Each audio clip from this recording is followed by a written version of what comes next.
Shalom, shalom, and welcome. Welcome to White Road's Family Channel. This series is entitled Final Exodus Framework.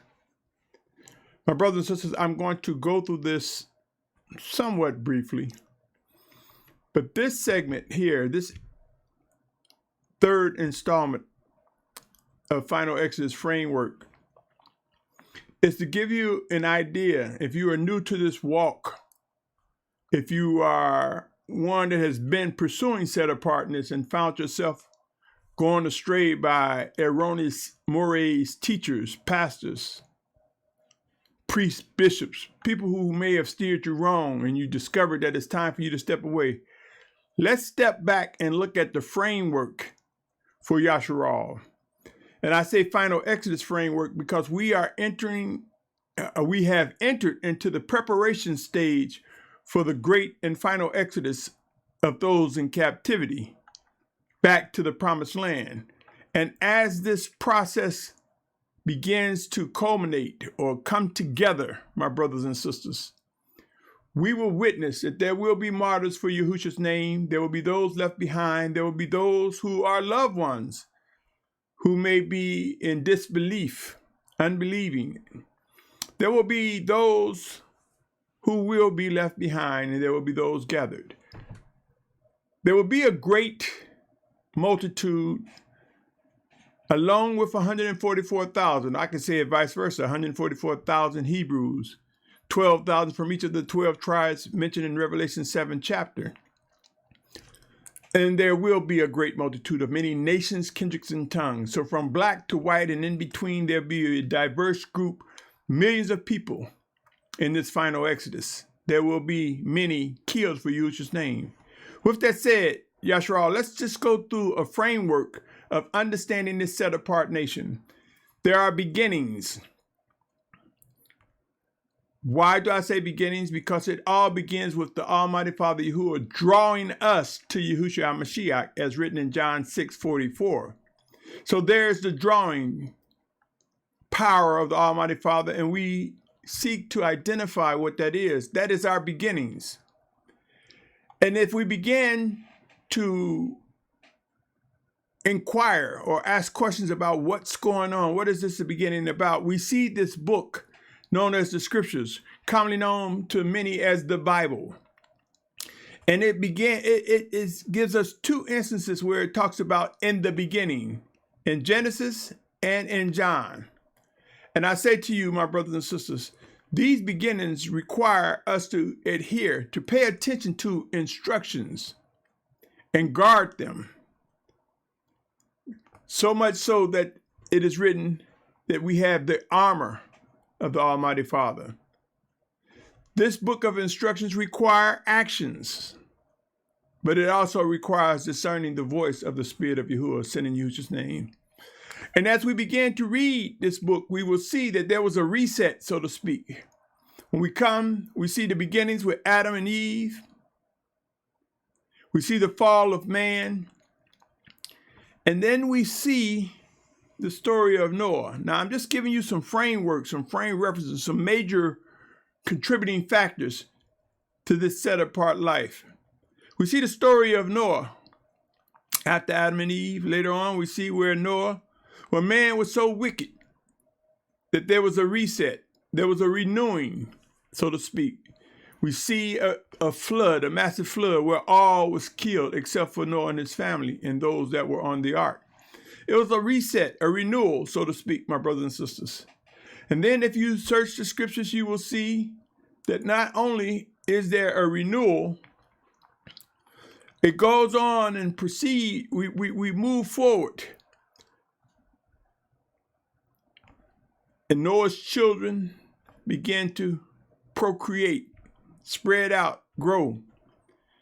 And we see after the reset an emergence of the patriarchs.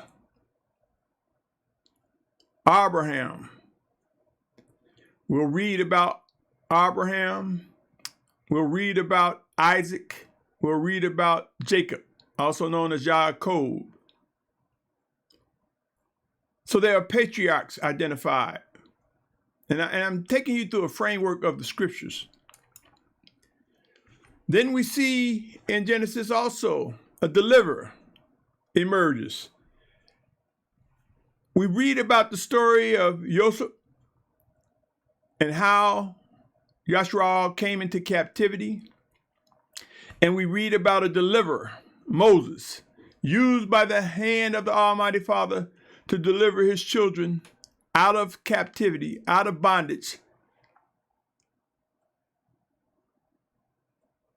as they began to journey to the promised land. We read about how Moses was used by the Almighty Father, how he received the 10 Commandments, laws, and statutes. And as we come out of the books of Moses, so to speak, or Mashyach, we will begin to see the interactions as Yashar'al journeyed to the promised land and beyond. We begin to see diverse nations mentioned in the scriptures. So the diverse nation experience, you find this in the scripture. And as you read about the diverse nations, you'll also read and study about Samuel, kings, judges, not in that order, but I'm just saying that you'll learn about the interactions that Yashar'al had while under a king, the battles that they face, the hardships, as well as the phenomenal things that the Almighty Father did. And then you'll see also, as you read the scriptures, you'll see, and I'm just giving excerpts for some framework to see what the set-apart nation is going through. Then you'll see suffering, how to manage suffering, how to understand suffering. We see that in the book of Job. And then as we come out of the book of Job, we see Psalms, a book of prayer, giving us examples of how to pray, to be mindful of what prayer is about. And then out of Psalms, we see 2 books of action and wisdom, Proverbs and Ecclesiastes. And then you come to a book of the prophets. Some will say major prophets, some will say minor prophets. I submit to you, my brothers and sisters, I believe man instituted this major minor. A prophet is indeed one used of the Almighty Father. And then as we study and journey in this set-apart life, we begin to see set-apart demonstrations as the Almighty Father manifests his word in the person of Yahusha. We learn of the virgin birth. We learn of the ministry of Yahusha walking, the Almighty Father's word walking among us, demonstrating how we are to interpret the 10 Commandments, the laws and statutes, demonstrating how we are to honor the feast times, Shabbat, the new moons.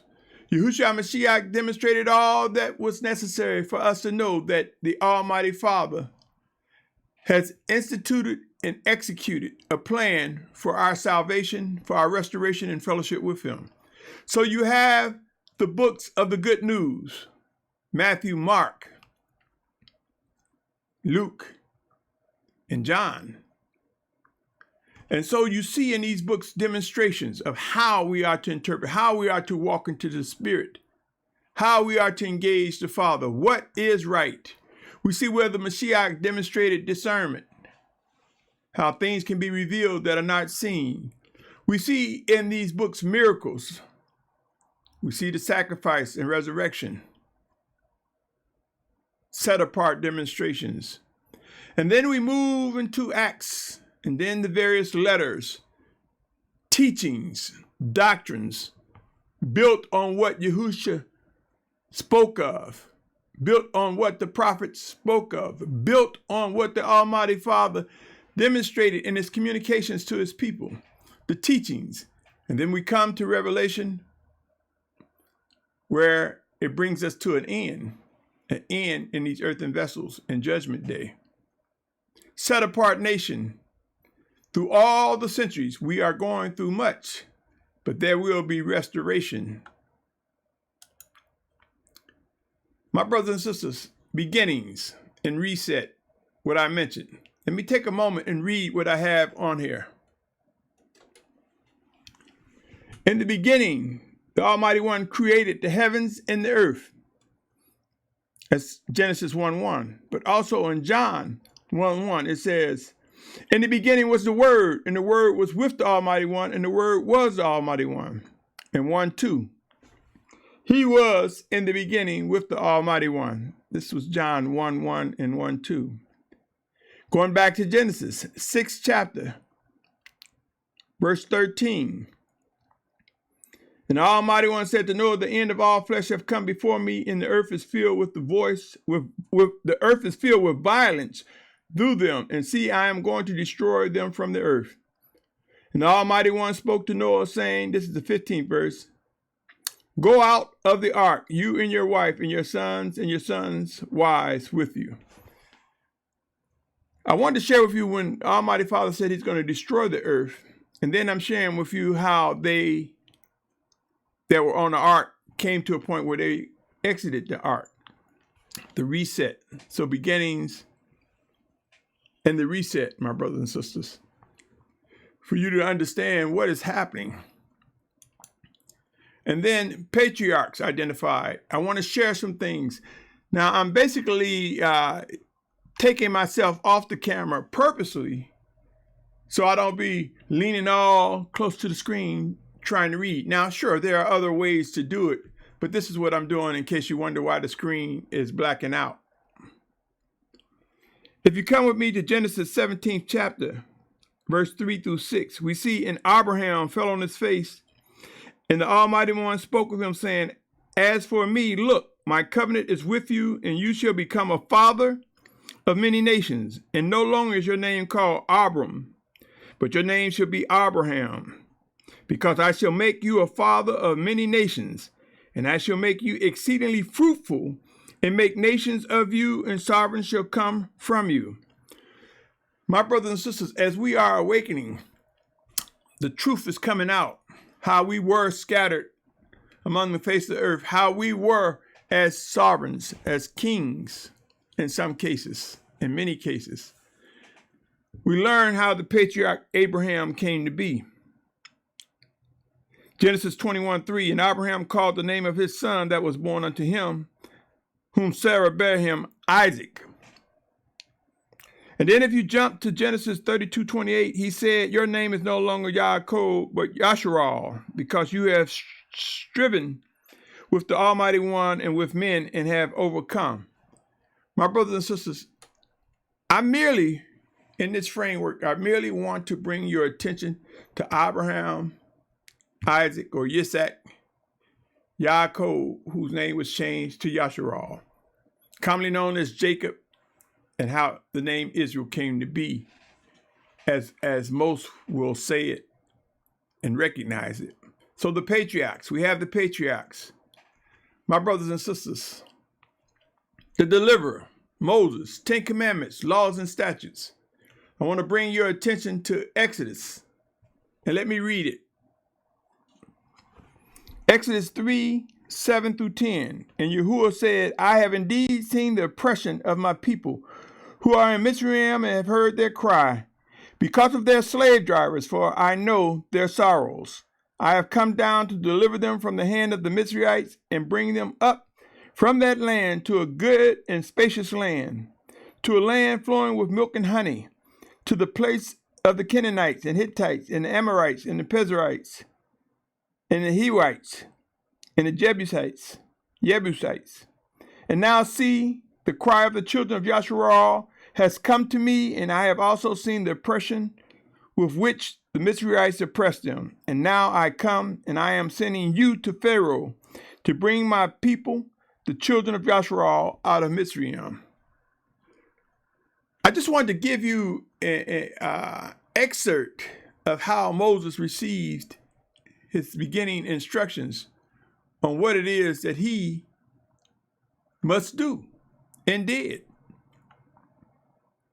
The set-apart nation. And just as in the days of Moses, the final exodus would be a time where we will see Yashar'al gathered from the four corners of the earth, as mentioned in Isaiah 11:12 and other passages that talks about him gathering his children.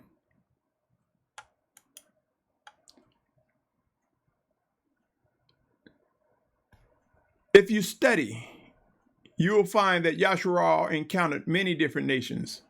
Also, with further study, you will discover the story of Job, who demonstrated how to go through much suffering, my brothers and sisters.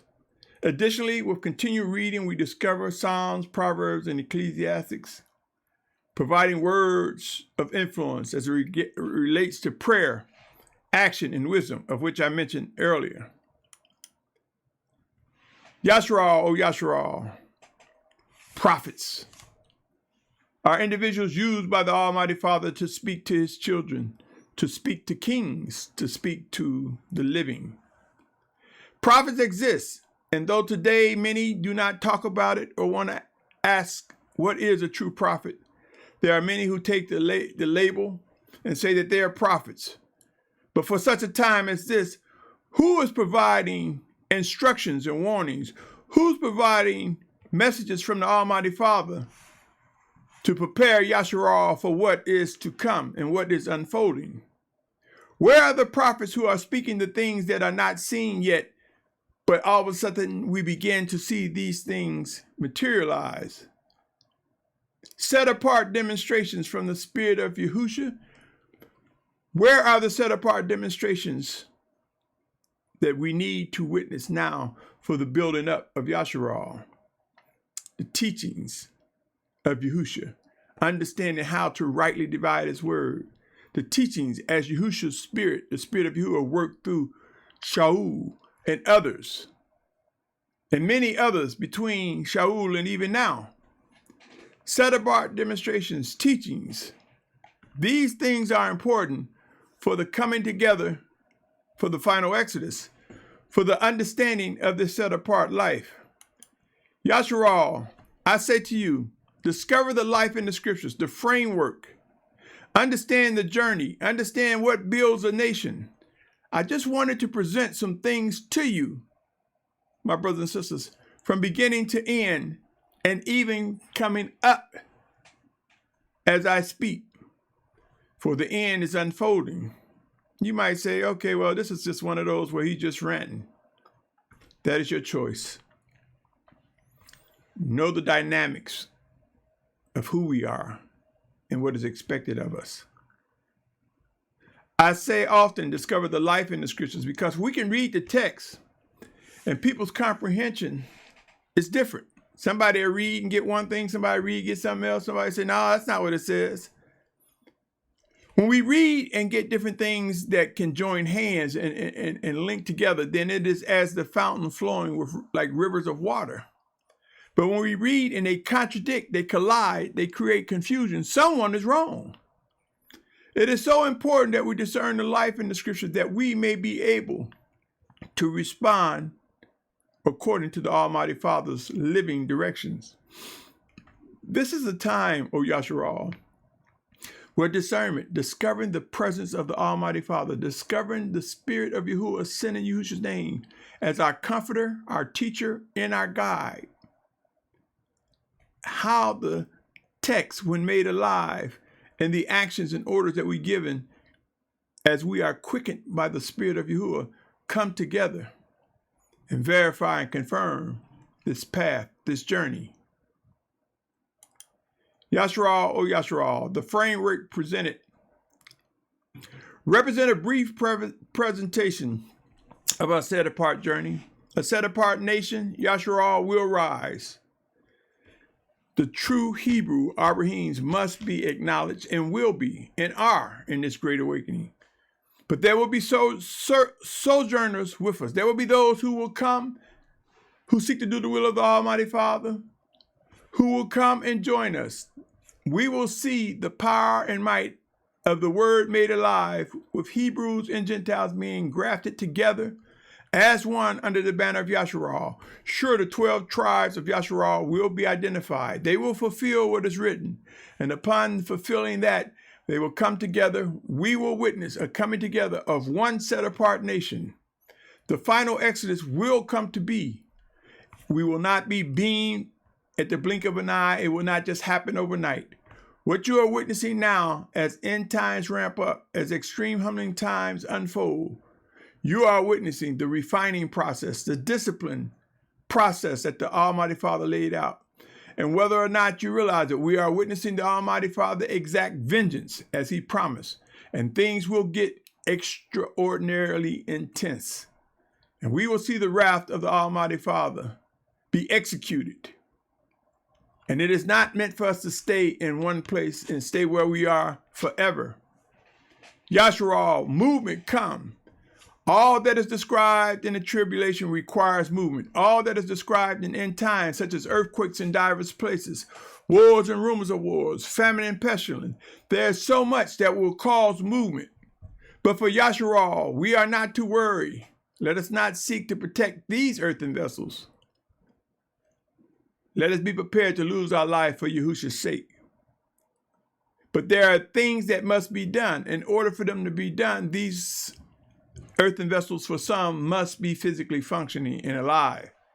So Yashar'al, yes, there will be movement. Yes, there will be martyrs. Yes, there will be those led astray.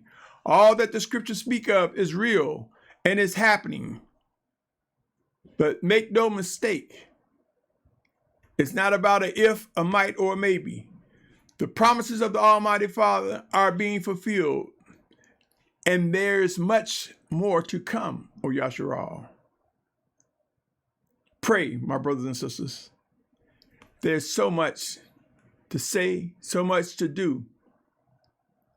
Some of us will physically die. But if we truly believe, we know that death is asleep. Our spirit goes back to the Almighty Father. But there are many of us who have so much work to be done. So much, O Yashar'al. Begin the discussion of a preparation for a great migration. My brothers and sisters, I want to say this, and I probably talk about it again. You know, what I find disturbing is that people of belief, and I'm going to say people who have interpreted end-time prophecies, some have taken a position that's going to be what's called a pre-trib rapture, that we'll just be snatched away up with Yahusha before the tribulation. And some have taken a posture that no, it'll happen somewhere during the tribulation and some after the tribulation. There's no argument that there are three major positions as it relates to the physical return of Yahusha. And then there are other beliefs and positions that will just evolve into a great sovereignty or kingdom. What I find troubling, Yashar'al, in each of these beliefs, well, in the pre-trib, it almost promotes a lazy, slowful attitude. Like, I ain't worried, I'm going to be out of here. I ain't going to be caught up in that tribulation stuff. That's wicked. It's wrong. And even though there's widespread teachings, it's still wicked, evil, and wrong. It promotes wickedness, my brothers and sisters. Then you have the mid-tribulation. We'll go through some of it, then we'll be snatched out. That too is wrong and wicked. I'm not here to argue nor debate. And then we have the post-trib, meaning that there's only a second coming. There's no, he come in the sky, leaves, and then he come back and put his foot on there. No, that's not what's happening, my brothers and sisters. What I want you to understand is there will be a physical return of Yahushua Mashyach. But what I find most troubling is people will talk about these with ease. There are many books that talk about these. But who among us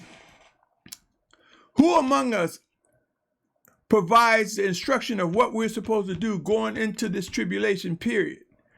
Who among us is talking about what we are supposed to be doing in time? Sure, there's a general pray and seek Yahusha's face, but who among us is receiving living words from the Almighty Father and speaking them to power, speaking the truth to Yashar'al? I'm going to ask this again and again. Are you satisfied with your pastor, teacher, moray, bishop, whatever leadership or most influential position is before you? Are you satisfied with the instructions that they're giving you? Are they providing you with the instructions to grow, to move, to seek to discern the voice of the Spirit of Yahuah, sent in Yahusha's name? Are they providing you with the instructions on how to be strong in the event of their demise? You see, as discipline come, O Yashar'al, there will be a shaking, there will be a sifting, there will be a scattering, as mentioned in the scriptures. but there will also be a gathering of those who will come to be known as the children of obedience. Are you ready, O Yashar'al? Discuss these things with individuals. Ask questions, more questions. Learn how to vet and examine. I preach that, I speak that, I teach that. I provide that because I am compelled to believe that these are the words that the Most High would have you see and hear. Actions. See the actions of people knowing how to vet, how to examine, discovering what is set apart and what is not, coming away from compromising communities, camps, fellowships, and know as you come away, eventually you will see, we will see, coming together, the coming together of the set apart ones. Yashar'al, Yashar'al. I just want to highlight a framework for the set apart nation, a framework for what is to come, and to let you know that there is preparation. There are preparations for the final exodus, the fulfillment of gathering the children of Yashar'al. And as we approach that final end, it will be a final battle. But it will be brief, for when they march against the children of Yahuah, as mentioned in Revelation, the Mashyach, Yahusha Mashyach, will return. But between now and then, seek what is expected of you, my brother, my sister. See what the Almighty Father wants you to do between now and your last breath. This is real, and it is serious. I thank you for your patience. I thank you for tuning in. Open the scriptures and take another look, but with a mind to hear the voice of the Spirit of Yahuah, to understand what it means when he says he sent his Spirit in Yahusha's name, as mentioned in John 14:26. On that note, Yashar'al, be encouraged. Our redemption is drawing near. Shalum.